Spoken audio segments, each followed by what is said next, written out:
새해가 시작되자마자 전쟁과 분쟁, 세계 정치 경제 질서의 재편이 동시다발적으로 일어나고 있지요. 이미 빠르게 달려가는 자동차에 가속 페달을 더 힘껏 눌러서 더 빠르게 달려가고 있다는 느낌이 듭니다. 이 시대를 한마디로 말하라 그러면 따라합시다. 가속화의 시대. 빨리인 거예요, 전부 다. 다니엘서 12장에 보면은 세상이 빠르게 왔다 갔다 한다 그래요. 모든 게 빠르게 왔다 갔다 하는 거예요. 지식도 사람도 점점 더 빨라질 것입니다. 어디를 향하여 달려가는 것 같습니까?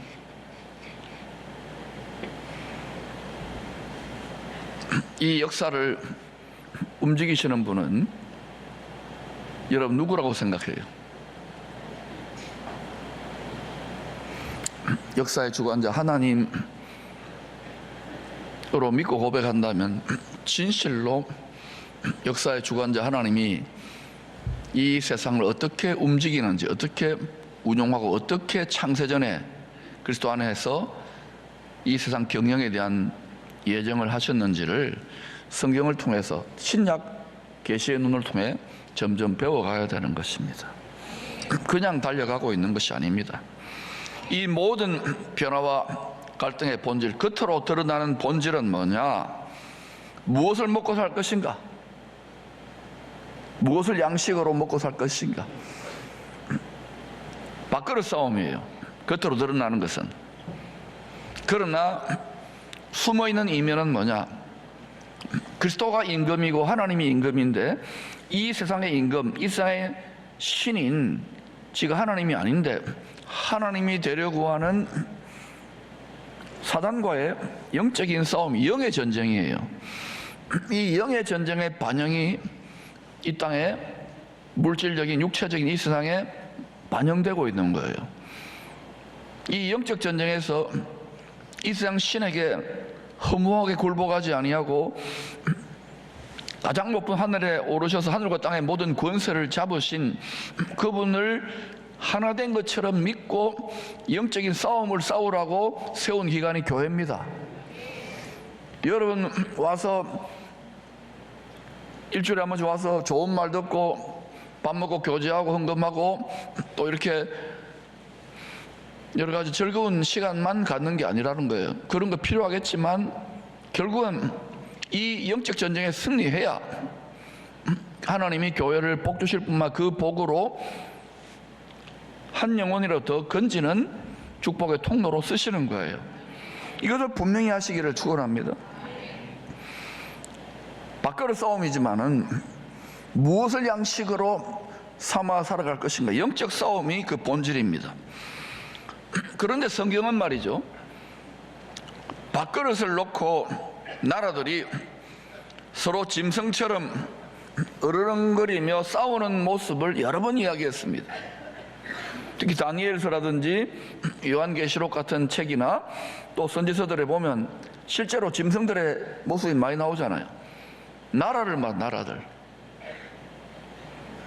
다스리는 자들, 내 밥그릇 뺏길 것 같으면 나중에 어때요?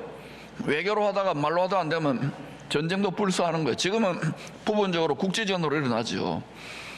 강대국들이 달라붙으면 어때요? 이기기 위해서 연합을 하고 그렇게 싸우게 되는 거예요. 우리는 지금 평안하다, 평화롭다, 다쳐도 평화원해요. 그런 일이 안 일어나기를 원하지만 성경 어떻게 되는지를 성경을 읽어보시고 우리는 세상에 이미 끝과 영원을 성경에 다 계시해 놓았기 때문에 역사의 주관자 되시는 하나님이 그것을 믿고 우리가 육신을 따라서 남은 생애를 계수하며 지혜롭게 살아야 되는 것입니다. 자녀들에게도 이 믿음을 전수하는 것이 슬기로운 인생인 거예요. 특히 엎치락뒤치락 하겠지만 주님 오시기 직전 3년 반, 이걸 기억해 놓으십시오. 주님 오시기 직전 몇 년 반요? 1260일, 한때 두때 반때. 애매합니까? 분명합니까? 다시 묻습니다. 1260일 애매합니까? 분명합니까? 한때, 두때, 반때, 그거를 그렇게도 표현하고 3년 반이라고도 표현해요. 그 1의 반이라고도 표현해요. 이때는 온 세상에 거하는 모든 사람들이 먹고 사는 문제로 큰 시험을 받게 될 것을 말씀합니다. 이때 공중으로 구름석으로 끌어올려져 죽어 부활하거나 아니면 산채로 들림받아 변화되거나 간에 공중으로 들림받지 못한 채로, 공중에서 주님을 영접하지 못한 채로 있는 지구상에, 땅에 거하는 모든 사람들이 겪게 될 창세 이후로 겪게 될 가장 큰 환란의 때입니다. 뭐 지금 태풍이 분다, 지진이 난다, 이상기후다, 이런 정도 창세 이후로, 세상이 창조된 이후로 가장 큰 환란이 일어나는 이유가 뭐냐?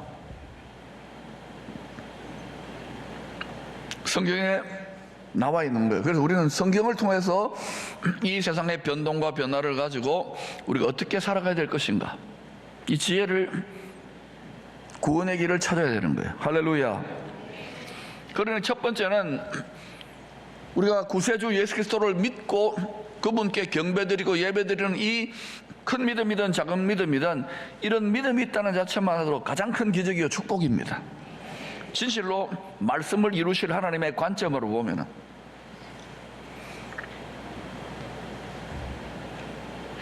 이 큰 환란의 때에 빌라델비아 교회와 같이 말씀을 지킨 성도들은 이 시험의 때를 면하게 해줄 것을 약속하셨습니다. 누가 약속하셨느냐면 역사에 주관하신 하늘과 땅의 문세자신 예수님이. 요한계시록 3장 10절입니다. 시작. 내가 나의 인내의 말씀을 지켰은즉 내가 또한 너를 지켜 시험의 때를 면하게 하리니 이는 장차 온 세상에 임하여 땅에 거하는 자들을 시험할 때라. 지금같이 북한이나 이슬람권이나 뭐 이런 데 국제적으로 있는 것이 아니라 온 세상 땅에 가는 모든 사람들입니다.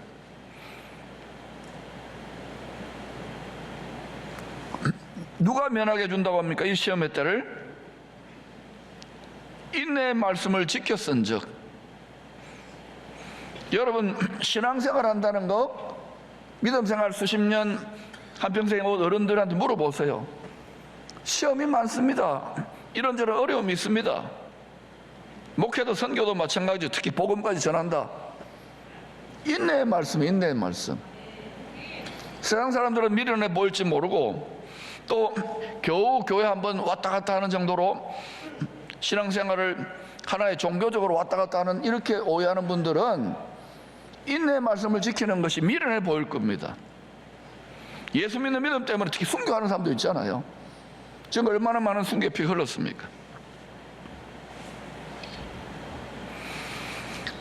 인내의 말씀을 지켰은즉 내가 또한 너를 지켜 시험의 때를 면하게 하리니. 인내의 말씀을 지키면 인내의 말씀이 우리를 지켜줍니다. 인내의 말씀을 지키면 인내의 말씀이 우리 가정을 지켜줍니다. 인내의 말씀을 지키면 인내의 말씀이 우리 교회를 지켜줍니다. 그러니 여러분이 반복해서 예배드리고 나는 크리스찬이라고 하면 중요하지만 인내의 말씀 지킨다는 건 순종하는 삶을 사느냐는 거예요. 순종이 제사보다 나은 거예요. 왜 예배드립니까? 순종하기 위해서요. 듣고 순종하려고 설교 듣는 거예요. 순종을 하려면 여러분과 마음과 생각이 충돌이 일어나요. 지금까지 세상에 배운 가치관과 이 갈등과 충돌을 이겨내고 전진하는 거예요. 저도 그래 왔고 여러분도 그렇게 해가고 있는, 그게 믿음의 성장인 거예요. 그러면 점점 하고 깨닫게 돼요. 할렐루야. 왜 생활선교사 훈련을 하고 계속해서 새로운 훈련을 여러분 합니까? 시대가 달라지니까.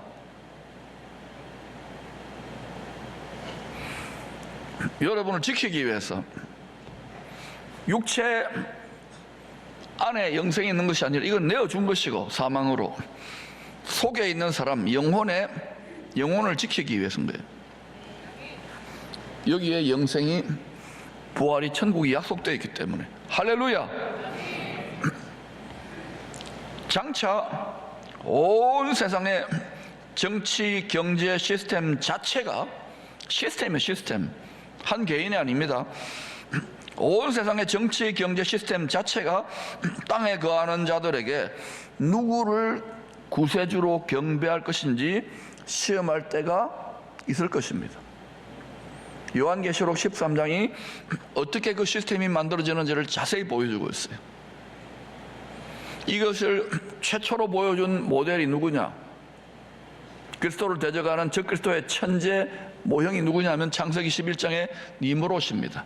바벨탑을 세운. 그래서 계시록에 보니까 큰 성 바벨론이 나타나는 거예요. 온 세상이 큰 성 바벨론 같이 된다는 거예요.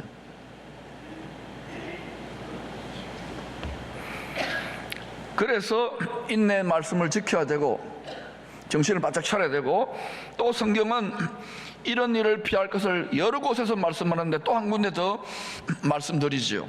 누가복음 21장 36절입니다. 시작. 장차 올 이 모든 일을 능히 피하고 인자 앞에 서도록 항상 기도하며 깨어 있으라. 피할 길이 있습니까? 없습니까? 있어요? 없어요? 능히 피하고 인자 앞에 서도록 항상 기도하며 깨어 있으라. 간단하네. 그럼 인내의 말씀 지키면 되고, 인내의 말씀을 지키기 위해서 항상 기도하며 깨어 있으라. 이거를 어린 자녀들부터 계속해서 세뇌하듯이 가르쳐야 되는 거예요.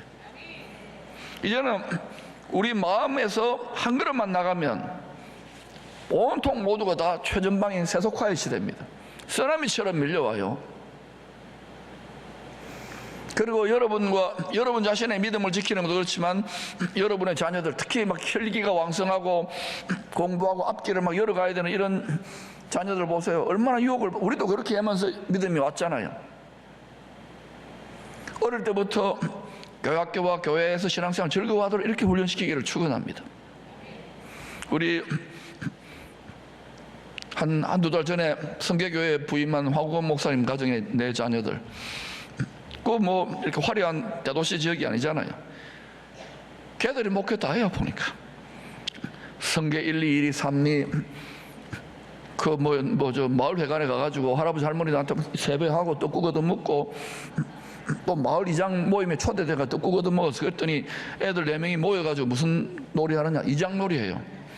이장놀이에 누가 우승했느냐? 둘째 주아가 이장되고, 공약이 뭐냐?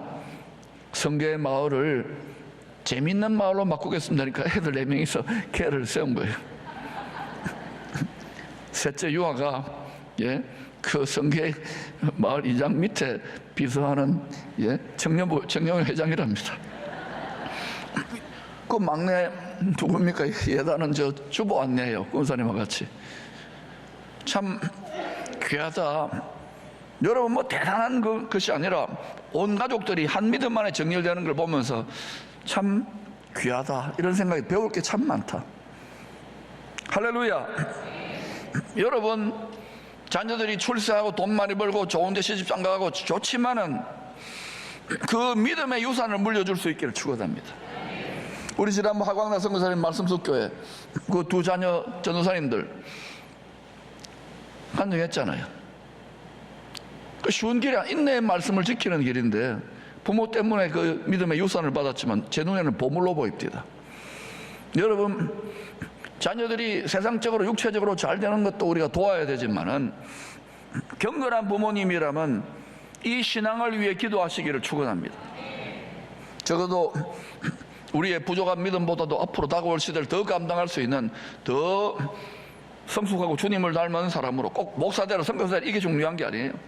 자기 분야에서 하나님의 축복의 통로로 살아갈 수 있도록 잘 양육하는 1차적으로 육체의 부모에게 자녀들을 맡긴 이유라는 것을 깨닫기를 축복합니다. 시스템 자체가 경비하기 때문에 왜 여기를 고센 땅 시스템으로 구축하려고 하느냐? 물론 우리는 인내의 말씀을 지키고 또 항상 깨어 기도함으로 주 앞에 서면은 좋겠지만, 그때까지 또 우리는 복음 전해야 되잖아요. 그죠? 그러니까 여러분 우리도 시스템으로 나아가는 거예요. 이 시스템은 다 같이 만드는 거예요. 할렐루야. 그러면 왜 주님은 이 한때 두때 반때 1260일 한일의 반 3년 반에 이런 온 세상이 큰 성 바벨론같이 되어서 경배를 할 자를 택하라, 누가 구세주인지 누가 하나님인지 누가 그리스도인지를 택하라고 이 무릎 꿇는 경배를 강제하는 타이밍을 허락하느냐? 지금부터 우리는 누구를 경배하고 누구를 섬기는지를 택하는 부분에 순종하다가 우리 예사로 넘기잖아요.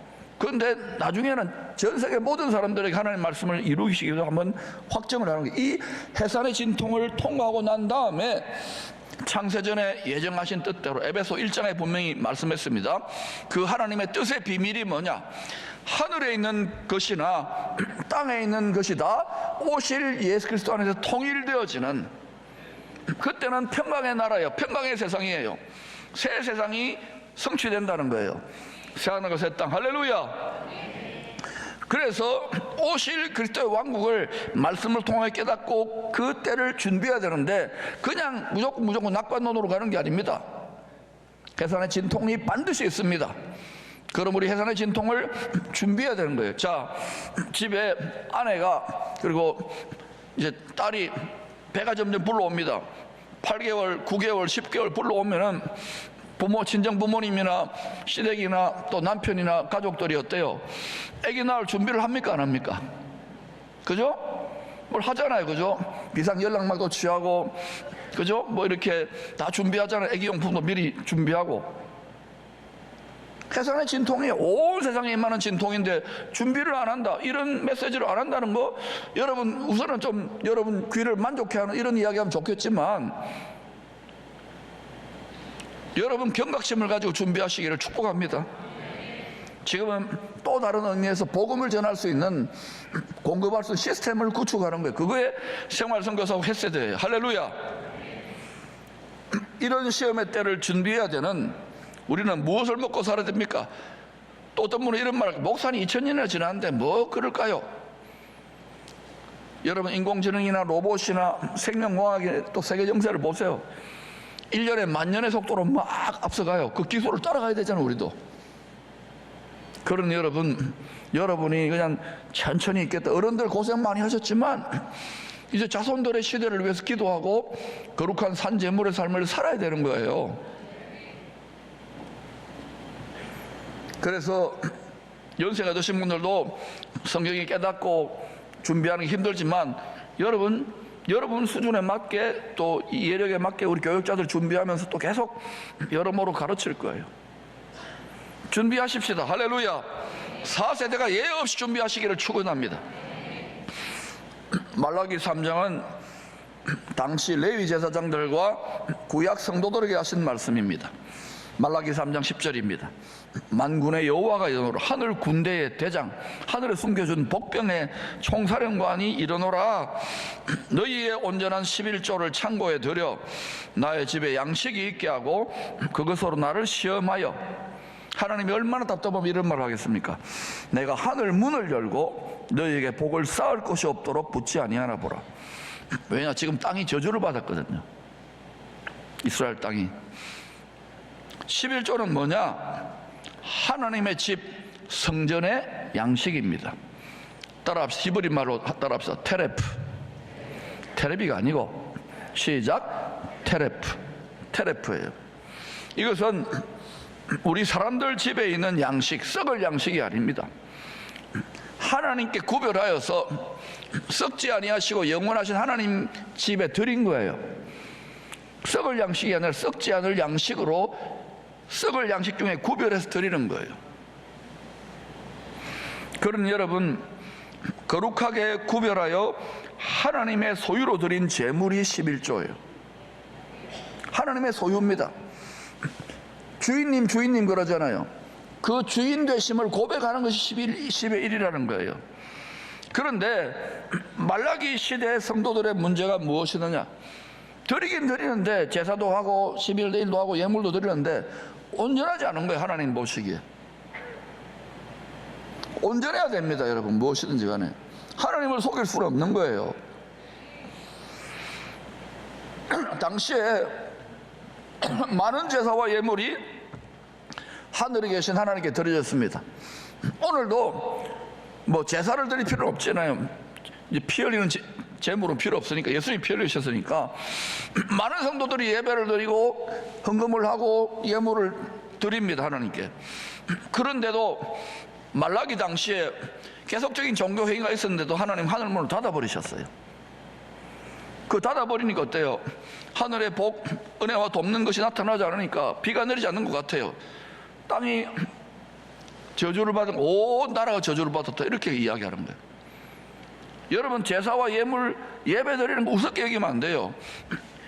종교적으로 경배하는 것이 아니라 하늘에 계시는 왕이 있습니다. 우주 만물을 통치하시는 만왕의 왕께 땅에서 지금 우리가 이분이 하나님이기 때문에, 또 우리가 지금 땅에 거하는 죽을 수밖에 육체된 상태이기 때문에, 분리되어 있기 때문에 종교적 형태를 가지고 제사와 경배의 형태로 드리는 것이지, 우리가 부활의 몸을 입으면 주님과 같은 몸이 되면 그냥 왕이니까 자동적으로 엎드려 절하는 거예요. 할렐루야.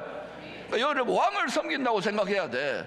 왕을 섬기러 나왔는데, 왕을 섬기는 인생을 사는데 여러분이 어때요? 눈에 보이지 않으니까 왕의 말씀을 지키느냐는 거예요. 그러니까 인내의 말씀인 거예요. 왕이 눈에 보면 자동으로 지킬 거 아닙니까? 그래서 여러분, 믿음으로 말미암아 구원받는 것, 그리고 믿음으로 말미암아 멸류관과 상급을 취하는 것이 모든 사람의 것은 아니라는 거예요. 은혜 주셔야 되는 거예요. 그러니까 우리가 이 말씀을 깨닫는 은혜를 먼저 받도록 하시기를 축복합니다. 왜 그러면 많은 제사와 예물이 드려졌는데도 문을 닫아버리는, 하늘 문을? 그 이유가 뭐냐면요, 레위 제사장들은 물론이고 성도들조차 하나님의 뜻을 이루기 위해서 온전히 순종하는 일에는 관심이 없었어요.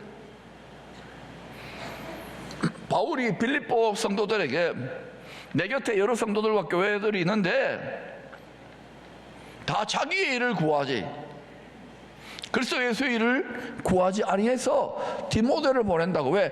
디모데 한 사람만은 그리스도 예수의 일을 구하기 위해 내가 믿기 때문에 보낸다, 이런 거예요.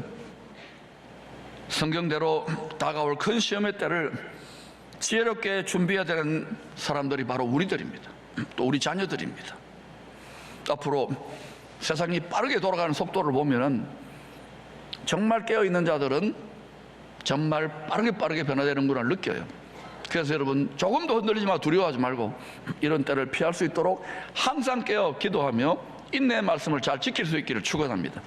그리고 이 자녀들에게, 우리 사랑하는 우선 피부치 혈육 자손들에게 먼저 가르치세요. 여러분의 손주들에게 가르치십시오. 우리들은 이 질문에 분명한 답을 갖고 살아야 합니다. 나와 나의 가족은 무엇을 양식으로 먹고 살아갈 것인가? 무엇을 양식 삼아 살아갈 것인가? 어때요, 여러분? 주님이 말씀하셨잖아요. 썩어질 양식만을 위해 살지 말라고. 썩지 아니할 양식, 말씀을 먹어야죠. 말씀을 먹어야 돼요. 읽는 게 아니라 먹어야 돼요.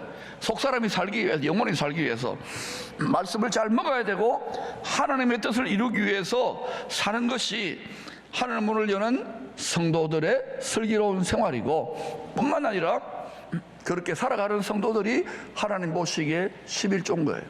할렐루야. 그러므로 여러분, 성경 말씀이 맛이 있든 맛이 없든 맛있게 먹으십시오. 맛이 없다 그러면 세상 말에 중독된 거예요. 입맛을 바꾸세요. 또 여러분, 기도가 재미없다, 항상 깨어 기도해야 주 앞에 선다 그러는데 기도해야 돼요. 자꾸 우리는 평안하고 막 이러니까 막 살만하게, 옛날에는 못 살고 힘들고 괴로우니까 주여 이제는 풍요로워지니까 그냥 세상의 성공신 바알신하고 그냥 가만히 있으면 안 된다는 거예요. 성경을 보고 깨어서 준비할 수 있기를 축원합니다. 그러지 않으면 아무것도 모른 채로 그 날이 도적같이, 강도같이, 덫과 같이 임한다 그러잖아요. 성경을 자세히 읽어보면서 이 때를 준비하십시다. 사랑하는 여러분, 11조는 단지 교회를 유지시키기 위한 헌금 제도가 아닙니다. 하나님을 참되게 경배하는 하늘문을 여는 성도들의 삶의 방식입니다. 우리가 진실로 하늘문을 여는 참된 경배자들로 되어지면 하나님 우리의 필요를 채우십니다. 왜 채웁니까? 하나님의 뜻을 이루라고, 하나님의 일을 감당하라고 채워주시는 거예요. 이 하나님의 축복의 원리를 반드시 깨닫고 실천하시기를 축원합니다. 하나님의 말씀을 양식으로 삼아 복음 전하는 자들이 하나님 보시기에 10의 1로 받으시는 하나님의 양식입니다. 우리 자신을 11조로 드려 하나님의 뜻을 이루는 거룩한 제사장으로 살아갑시다. 그리하면 2400여 년, 500여 년 전에 말라기 선지자가 말한 것처럼 레위와 맺은 생명과 평강의 언약, 제사장 언약을 말해요. 이스라엘과 맺었던 언약을 말해요. 그 언약의 복이 우리에게 임하게 될 것입니다. 내가 하늘 문을 열고 너희에게 복을 쌓을 곳이 없도록 붙지 아니하나 보라. 저는 이것이 지식으로만 남지 아니하고 여러분 삶에 살아있는 체험이 되시고, 공중의 곳에 잡은 자들이 여러분 하늘을 놋하늘처럼, 여러분의 영계를 놋하늘처럼 따들려고 할 때에 반드시 믿음으로 돌파하여 이것을 취하시기를 축복합니다.